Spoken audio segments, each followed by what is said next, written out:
So as I said, we're here from the Green Communities Division. It's the energy hub for all Massachusetts cities and towns, not just designated green communities. And we work with Massachusetts cities and towns to provide technical assistance for energy efficiency and renewable energy projects for all municipal facilities. There are 4 ways to get in touch with our Green Communities Division. That is through our 4 regional coordinators. They act as direct liaisons with cities and towns on energy efficiency and renewable energy activities, and they are located at each of the regional Department of Environmental Protection offices. If you have any questions about what you hear today or about the Green Communities program in general, suggest reaching out to your regional coordinator in your respective region. There's many different resources and programs that are available for the Green Communities Division. I won't go through them all, but as you can see, there's a lot of resources that you can find. Best way to find them is to go onto our website. And I will say another great way to learn about sort of things that are going on with Green Communities Division and all the opportunities we have is by joining our eBlast listserv. You can do that by sending an email to the link at the bottom of the screen. So definitely suggest going to both the website and signing up for the eBlast to stay connected with all things green communities. As always, this webinar will be recorded, is being recorded, and will be available on our website in about 48 hours. You can click at the camera icon at the top right of your screen to save any slides for future reference. You can take a photo of them. And you can also use the Q&A icon on your screen to type in a question. We'll answer questions at the end, so please feel free to type in questions as we go, and we will answer as many as we can at the end. Any that we do not answer will be posted on our website along with this presentation.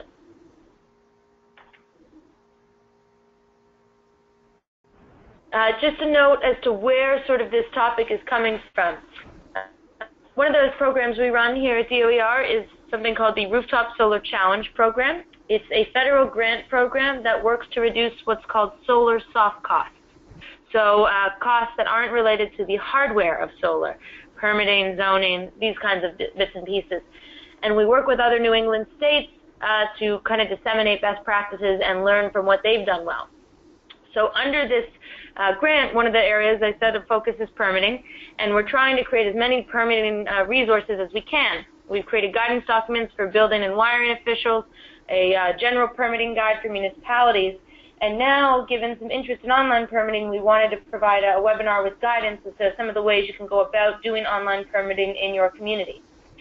To learn more about anything related to Rooftop Solar Challenge, the link at the bottom of the screen here, it goes right to our Rooftop Solar Challenge page. It has all the resources that I listed as well as many more, and we'll have a link also to this webinar on it in the coming days. So with that, we're going to launch into our first poll question, just to get a sense of who's out there. So I'll let Charlie read that off and take care of that poll. Okay, so you see on your screen an opportunity to vote on one of the 4 answers: municipal officials, municipal inspectors, permitting vendors, or other.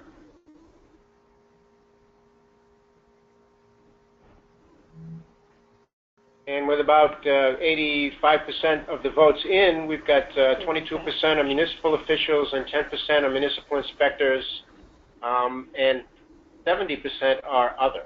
So that would be interesting to find out who all the others are in this group. No kidding. So. All right. Well, thank you very much, Charlie. And I think now, without further ado, we will pass it over to Martha.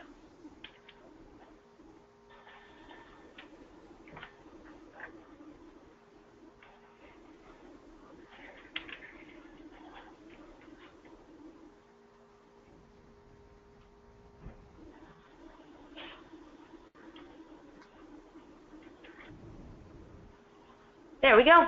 So without further ado, Martha Flynn from the City of Cambridge. Good afternoon. As Emma said, I am Martha Flynn, Assistant Commissioner in Cambridge, Mass. In 2010, I accepted my current position. One of my missions was to bring ISD into the 21st century by introducing online permitting for the following reasons. first one of the most important part of our daily roles is customer service. After much thought and research, which included picking brains of all the ISD staff and other city departments that collaborate with ISD, we arrived at the following. Ability to apply online for permits and licenses from offices, homes, or at the department's counter would make the process less stressful for applicants and staff. Due to the necessity of other departments' reviews of applications, we wanted to eliminate travel location to another for pre-application sign-offs. In a city the size of Cambridge, city buildings are not usually in walking distance, and parking can be a hassle. With each application, documentation must accompany it, so scanning and digitally submitting documentation would be a must. After submitting an application, fees needed to be immediately available, so automatically calculated fees were required, which plays into Pay Online. Pay Online will give the applicant the ability to pay with a credit card or check without coming into ISD. Not only would you receive payment timely, permits would not issue in error prior to payment. Applicants are also anxious to know how far their application has progressed through the process. Emailed updates of application status after each step would reduce the amount of inquiries. Receiving issued permits by email would eliminate the necessity of applicants to come into ISD to pick up a permit. Although we did decide to require building permits to be picked up mainly because we wanted them printed on cardstock so that they would outlast the permitted work. Secondly, another very important part of our daily roles has to do with the department. Financial recognition to know that all payments have been properly credited. When an inspector would be in the field, they would need the ability to schedule and enter findings of violations real-time using tablets. And during the workday, while the inspectors are in the field, the administrative staff needed immediate access to permit information to answer any questions that are asked of them. Also, ability to run reports to produce information would be required. And having all documentation such as plans, licenses, insurance, scanned at time of submittal not only would make it available for all departments for review, but for later research in years that follow. I am also most sure most government facilities experience the lack of storage space as ISD does. Having all documentation scanned would reduce the need for paper, the storage space the paper copies would require. The steps the City of Cambridge took to implement online permitting were taken by the IT project manager and the ISD staff. They worked together to determine the scope of work, which included permit types, of which we have 24 primary with several work classes, business process for each type of permit or license, data collection required for each of these types of permits or licenses, documentation also required, reports of all situations, and fees for each type of permit or license. This process was very lengthy and tedious because we did not want to miss anything that would be needed at the time of application, review, issuance, inspections, and reconciliation. The IT project manager and ISD staff worked together to investigate which off-the-shelf products were available. We decided, visiting municipalities that were using a variety of the off-the-shelf programs, would be the best way to experience them in action and get their staff's opinion. It was extremely helpful. The next step was to proceed through the RFP process, which can take 3 to 4 months. After the RFP process was completed, work was started with the contract winner's project manager and their staff to create all aspects of the database online program, which included implementation such as scope analysis, customizations, system integrations, and user policies. Also, data conversion from a very old admin program. User acceptance testing, which required many hours of staff time, run through the program and try to break it. Once there were no showstoppers, we began to train the trainer, who is the person or persons responsible for giving user training. The city felt that instructional videos would be an important tool that should be available to the public. We produced instructional videos and have them available through our Citizens Access portal. They have over 1,000 hits. After 1.5 years, ISD was ready to go live. Now we braced ourselves for how it would be received by the public and staff. ISD made a determination that if this was going to work out as planned, all contractors, licensees, and residents must apply online. The majority of applicants do apply online without an issue. As we were prepared for, there are always contractors, licensees, or residents that claim they are unable to use a computer, do not have email, or state that the plumbing and electrical state boards require cities and towns to accept paper applications. When they are at the counter, I notice what types of cell phones they are using. Majority are iPhones and Android with email.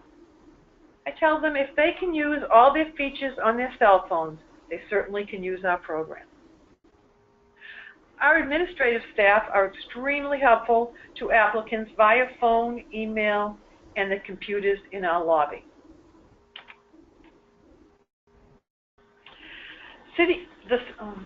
How has online permitting been received during our first 3 years? The city inspectors, which include building, electrical, housing, plumbing, sanitary, were very hesitant at first, but have taken to it very well. Of course, like anything new and different, there are hiccups, but we do work through them. Without the administrative staff, who were very nervous that once the program was up and running, their jobs would be in jeopardy, the experience would not have been so great. They work well with the program and appreciate all the effort that went into this setup. Without them, ISD could not function as well as we do. We are closing in on the end of our 3rd year. We have processed in excess of 30,000 permits and licenses, not to mention the tens of thousands of inspections performed by our inspectors, which also include sanitary and housing. All of this information is data stored on our servers, not in our storage rooms. IT continues to support us and works with ISD staff during upgrades. Public Works Department just went live with the program in November, and currently IT is working with the Fire Department to bring them online. Thank you for allowing me to take the time to tell our story. I believe it is a positive one. Great. So many thanks to Martha for sharing Cambridge's experience. I believe our next slide will be a poll question. I missed one. I missed it. Well, just to let everybody see the slide that we missed before. Just to Martha's last points there, seems to be working, took to it very well, and many inspectors using it successfully. Absolutely. Great. So with that, we'll launch into our second poll question. Okay.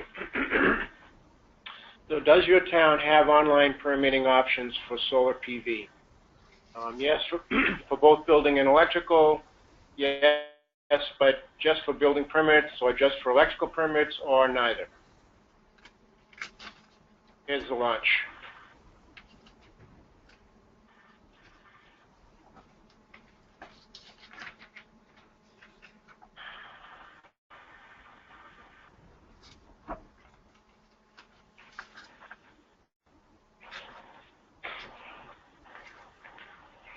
Okay, with 33% voting, with 25% or so have said yes for building and electrical and plumbing, and yes, 0 for yes, but building, and 0 for electrical, and 75% said neither.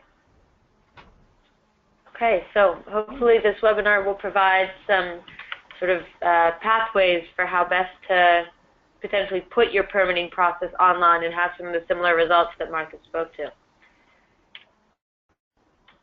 All right, so we'll continue on.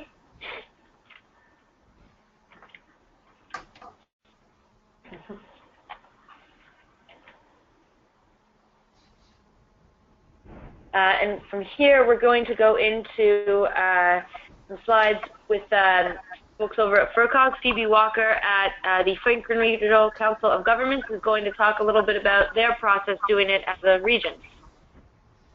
Hi, hello everyone. So just to place us, we're in the far western end of the state and are a far more rural setting than the Cambridge setting that you just heard about. So most of our communities have under 2,000 people in population, and we only have one city which is only 17,000 people. So it's a slightly different setup, obviously. Now I have to see if I can. There we go. Oh, it went too far. Okay, so the Council of Governments is a sort of a relic of regional county government, and we're now a municipal voluntary membership organization made up of all the towns that used to be in Franklin County when it had a government structure. We are the Regional Planning Commission, and we do a lot of regional emergency preparedness planning, public health and substance abuse work, and legislative advocacy. And then a big part of what we do is help our towns share municipal services between each other. So obviously with so many towns as small as ours are, it's hard to find somebody for every role that's needed in town government and in town hall. So we have a town accounting program that's shared by 14 towns, a health district shared by 10 towns, and the cooperative inspection program, which is the program I'm talking about today. So this is separate from our public health program, which has had a parallel and slightly different online permitting project, but we're talking here today about our building, plumbing, gas, and wiring inspection program, which has been around 45 years. 8 of our member towns are green communities, and we have about 2,500 permits that we process annually. And as you can see, we are in the snazzy Net Zero Over Transit Center built with stimulus funding a couple of years ago. But what's important to note is that we are in one place, and our towns are spread out over 725 square miles. So we instituted online permitting now almost 5 years ago for most of the same reasons that Cambridge did, like around better service and more savings in time for people in travel, which was even a bigger deal for us because people were sometimes having to travel, well, I don't know, actually it may take just as long on a subway, but you know, people are having to drive many, many miles in 45 minutes to get a sign-off, and in addition, getting the sign-offs from volunteer board members was also really challenging for them. So we did a similar process to Cambridge in that we went out, we took our team out and visited a few different communities that had different kinds of software installed and watched it in action and tried to think about how that would work for us. We then issued an RFR, and we purchased our software from Full Circle Technologies in Boston. And we specifically chose that model because we need something that loads quickly and easily if you don't have great broadband. Out here, there are still many communities where there's no internet, or what there is pretty slow. So we couldn't go with sort of super fancy geocoding map-based programs. And at that, once we went live, this model of the software that we have sounds fairly similar. You apply online, we review it online, people can chat back and forth with the inspector online, and obviously they are paid for and approved online and can then be printed out as PDFs. We do this sort of centrally, do the assigning out of all of the emails about each application to all the boards that would need to sign off on it. And we collect the payment here through a partnership with Unibank. So right now we have around 3,500 registered users, everybody from people who use it all the time as contractors to people who pulled a stove permit once. We've had some challenges along the way, and Emma asked us to describe those to you. Certainly, internet and computer access continues to be a bit of an issue, although I think Martha's point about the cell phone is a good one. We had a lot of people, in particular members of boards, like conservation commissions or boards of health, who might be having to sign off things, fire chiefs, and certainly many of the contractors who were really not that literate with things like creating PDFs and uploading them and clicking on hyperlinks. And I know that initially there was some steep learning curve, and a lot of people's children had to get involved in helping them manage it. But I think at this point that's working much better. And we had some initial software glitches that I think were related to the previous point, because if it takes somebody a really long time to figure out where to find the PDF that they think they took with their camera that they then put on their computer, then the software would time out. So we've worked a lot with the people who, who write it to make it better. The other thing I think we hadn't really thought about was how much longer it might take, because we're a regional entity, so there's another whole layer. We had to input 15 different assessors maps. In terms of, we had to add the different zoning setbacks and different zones in each of the towns, and that took quite a while and was, I think, a bigger deal than either us or the vendor really anticipated. The lesson that we feel like we learned here is you really need a lot of technical assistance. We hired someone who was going to work for maybe 3 months to help us roll this thing out, and he's still working here today. And turns out that having that helpful person at the counter, as Martha mentioned, is really, really important, because we're asking people in some cases to take a big technological leap and trust the internet with their credit card number or their checkbook number, and they need reassurance and help. And so that person has been invaluable to our process. So about 2 years after we implemented it, we surveyed, maybe 2.5 years, everybody who uses it. We got about a 20% response rate, which is pretty good for online surveys. And the next few slides just show you a little bit of what we heard from people. So you can see here that all the blue are all people finding it either easy or somewhat easy or very easy, which comes up to about 82%.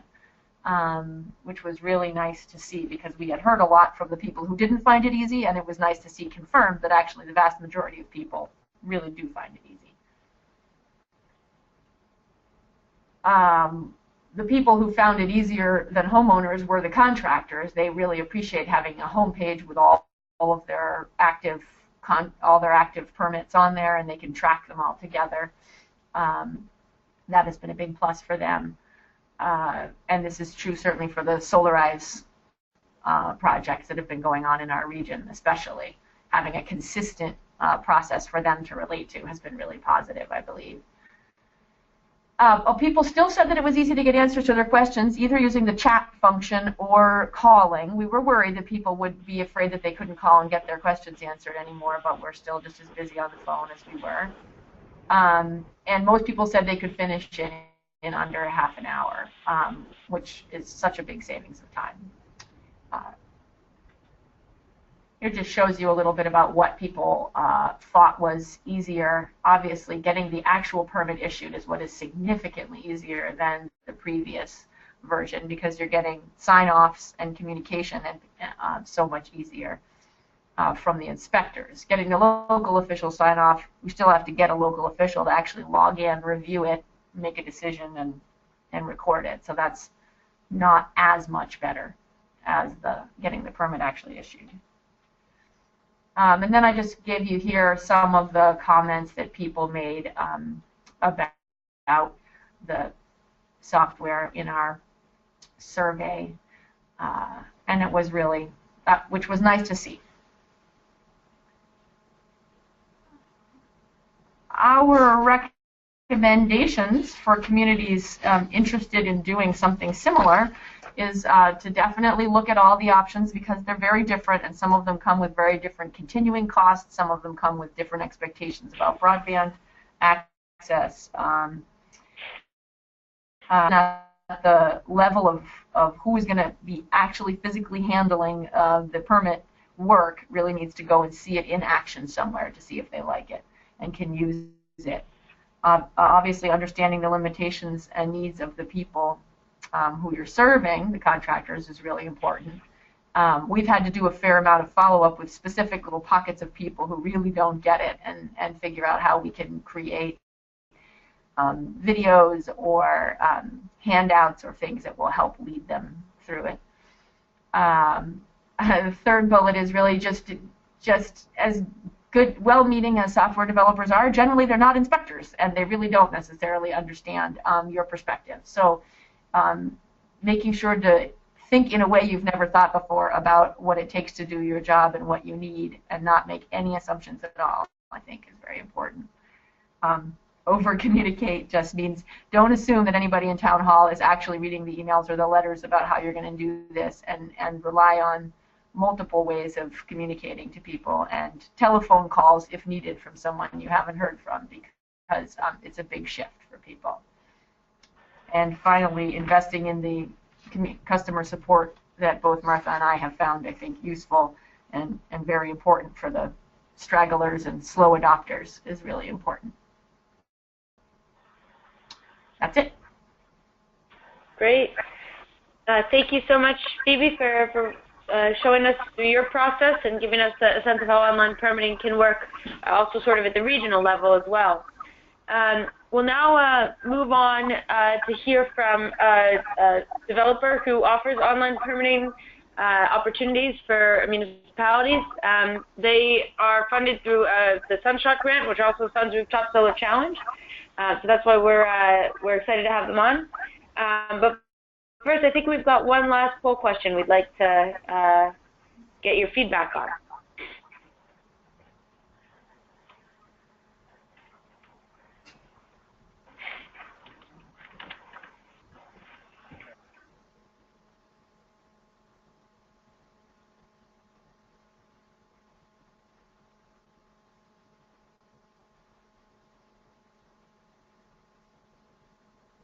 Will show up in a minute, but in the interim,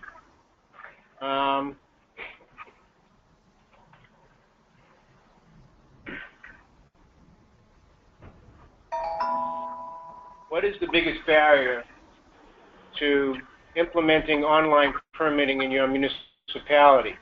Do you think it is cost, stakeholder resistance, broadband limitations, employee resistance, or fear of job elimination? Give folks a few minutes to take a look at that.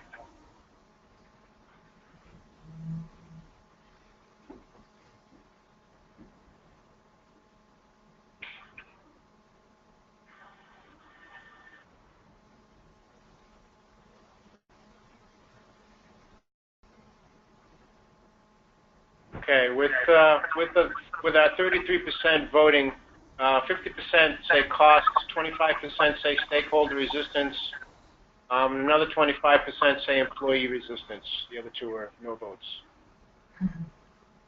Okay.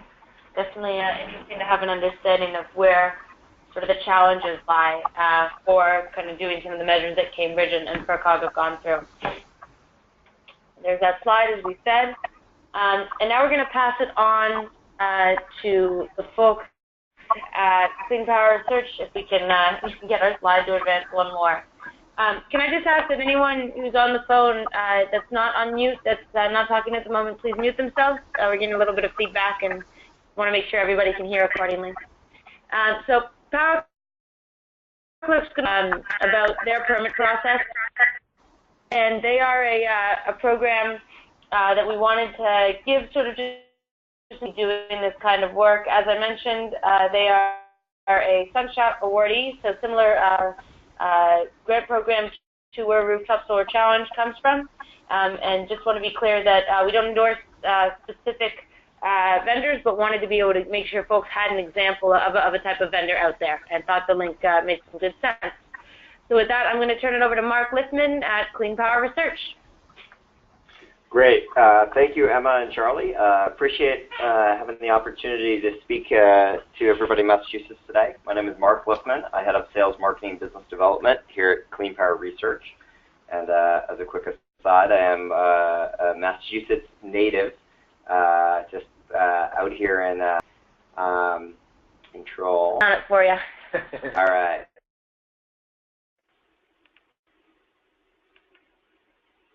There we go. Oops. All right. So founded in 1998 with the mission to power intelligent energy decisions.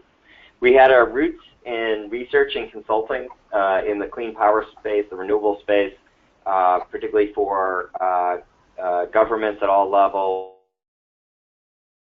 as well as the industry. In 2000s, we launched the software side of our business, and we're now about 95% software company. We are about 50 people, mostly here in Kirkland, Washington, although we have a small office in Andover, Massachusetts, and an office in the Bay Area in California. We have three primary product areas. Our solar prediction product area uses our satellite-based irradiance algorithms to detect how much sunlight is hitting any spot on the Earth, and that's the most widely used in the United States. Our energy valuation products leverage our nationwide rates database, utility rates database, and incentives database to provide quotes for all sorts of distributed generation and energy, generally solar. And we've done greater than 30 million solar estimations to date.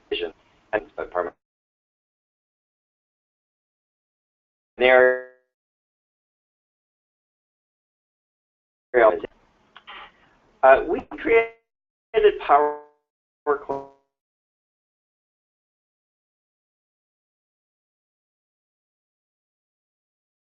Clerk cities on incentive and program design.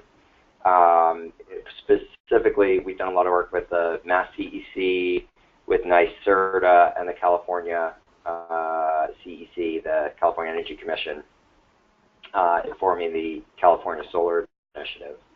And with a pain point that we heard from all of them was that program operations were a challenge. We'd helped them design good incentive programs, but they were run on paper, and they really needed something to automate their processes. So we literally had customers ask us to build Power Clerk incentives back then. Power Clerk incentives grew to manage about 75% by volume of all distributed generation incentives, primarily solar, but also small wind, small hydro, fuel cell programs around the country. And in 2013, the Department of Energy Sunshot Incubator 8 Award to bring Power Clerk to the interconnection process for utilities. The incentive process could become very efficient, but the interconnection process, there were two sort of big problems left that were causing large soft costs for the solar industry. One was the interconnection process at the utility. There was permitting. So we applied and won an Incubator 8 award in 2013 to automate the interconnection process. We launched Power Clerk Interconnect at the end of 2014 and have about a dozen utilities now using Power Clerk Interconnect, some of the largest in the country, and about 25% now of all interconnection applications for interconnecting solar PV to utility grids now run through PowerClerk. We expect that number to go up to about 50% by year end. So we then we're talking with DOE, and they said, well, you've helped fix the incentive problem and the interconnection problem. Now please help solve the permitting problem, with permitting becoming the one of the largest drivers of soft costs for the solar industry. So we applied for and won an Incubator 10 award to streamline permitting, and we won that with Sunrun, and that's going to involve some direct integration into Sunrun's back-end portal to create a sort of seamless end-to-end system for deploying solar PV. When we were talking with DOE about permitting, we began talking to the industry to understand a little bit about what was the challenge. We knew that there were and some jurisdictions had adopted them, but why were they not sort of more broadly adopted? And I think we're seeing that in full today, that 75% of still running paper-based processes. And one of the basic things we heard is that you couldn't do this modularly. That most of the offerings that were out there today were sort of an all-or-nothing proposition. You couldn't roll it in modularly by taking certain permits online at a time. We heard that the implementation process is slow, that often involves a lot of custom software development, and would take a long time with a lot of implementation people from the software vendor needing to be on site. We also heard that a lot of the offerings were not cost-effective for jurisdictions, and particularly for small and mid-sized jurisdictions. There were some very good offerings for large jurisdictions, but there weren't cost-effective plans for small and mid-sized AHJs or jurisdictions. Another challenge we heard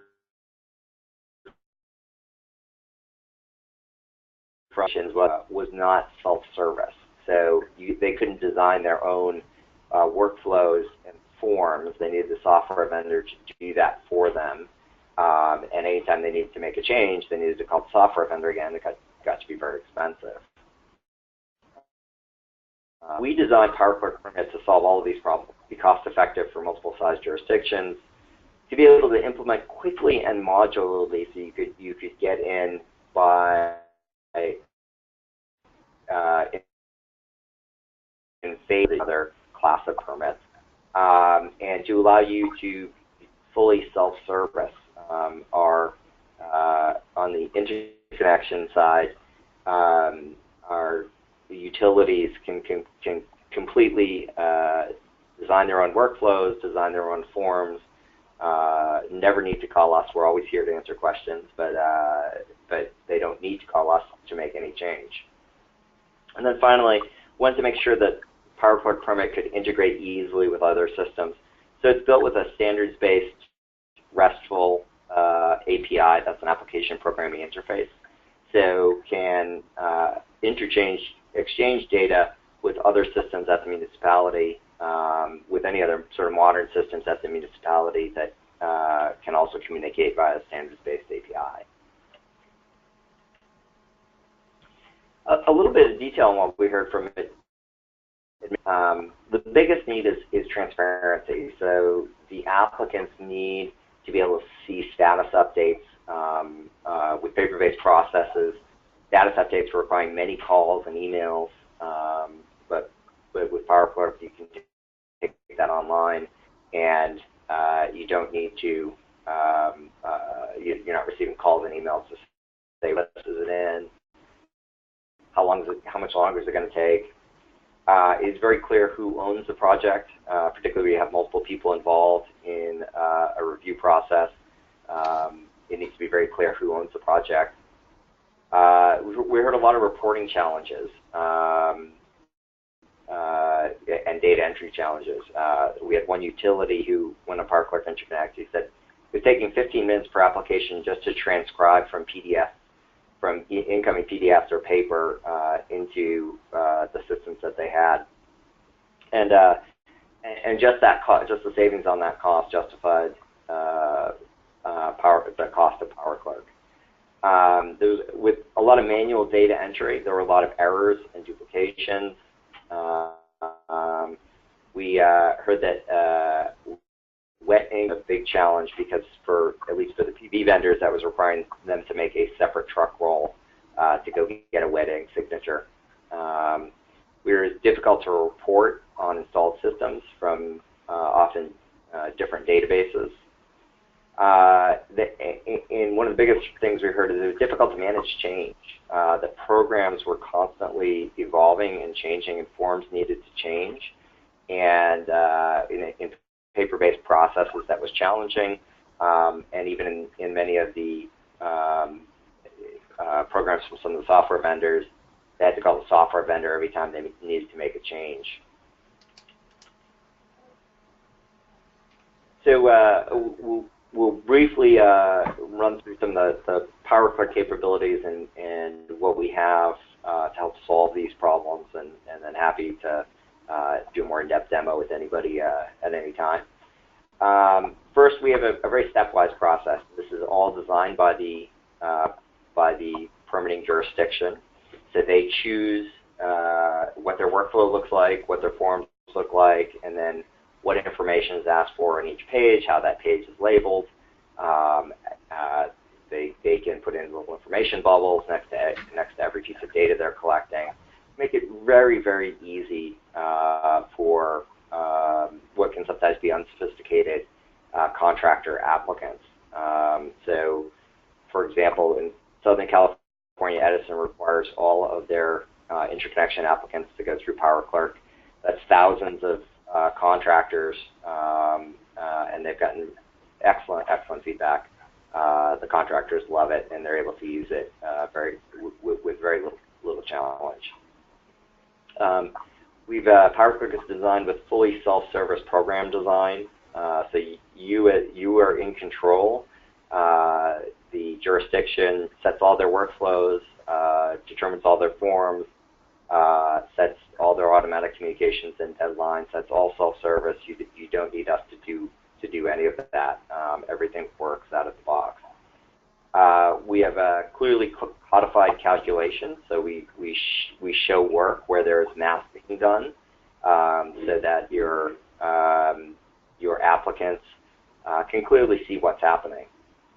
It's full status transparency, so your applicants always know where an application is, where a permit application is in the process. The PowerClerk automates communications via email and deadlines, so your applicants can always, even without logging into the system, will be receiving email as their permit application goes through the process. Those communications are all designed by the jurisdiction and triggered to launch at different status changes by the jurisdiction. For jurisdictions that can accept e-signatures, we work with DocuSign. So anything that requires a signature can be signed electronically using DocuSign. So that saves the contractors a lot of time in going out to get signatures from homeowners. And then we have as I mentioned, we have a robust application programming interface to interface with any other modern systems and exchange data with any other modern systems that you have in the jurisdiction.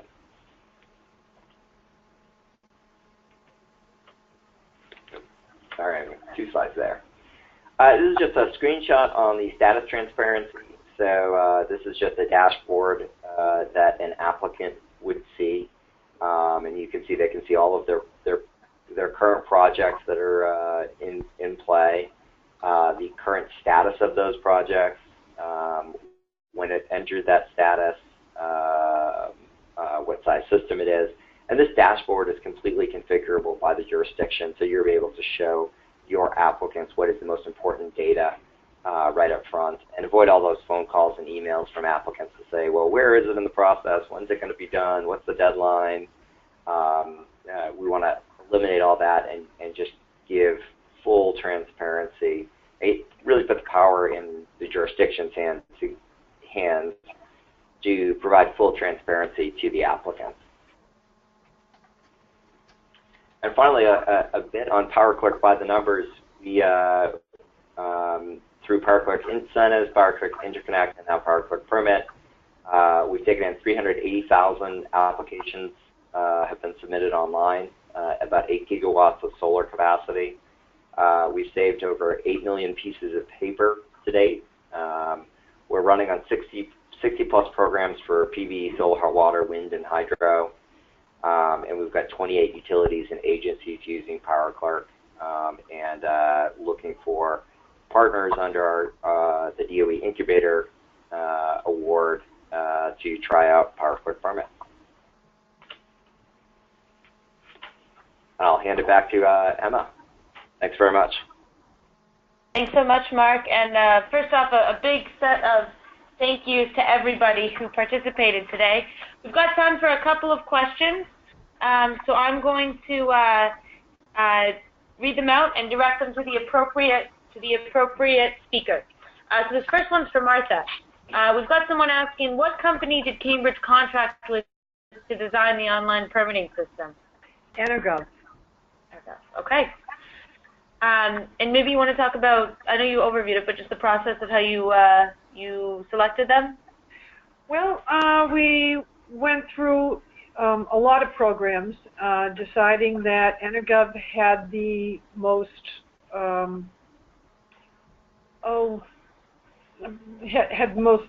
modules that we were interested in, and they also had a good experience with other communities. A lot of counties in actually in the D.C. area, Maryland, down to Virginia, they had a lot of experience with those counties, and we felt that if they were dealing with counties, then our city would probably not be as large a contract for them, but they would have good experience with what we were looking for.